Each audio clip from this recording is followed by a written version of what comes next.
आप देखो कितनी सुंदर वाटिका है ये।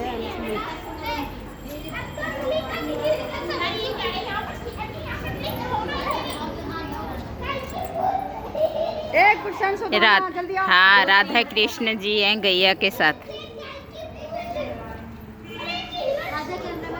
कैमरामैन जी आ जाओ मेरे फोन में अच्छी नहीं आती। अच्छा, अरे जल्दी आओ। कितना सुंदर मंदिर है, कितना अच्छा दृश्य है, मनमोहले ऐसा मंदिर है ये। आप देख सकते हो बद्रीनाथ मंदिर, बाबा बद्रीनाथ का स्वरूप आप देख लो।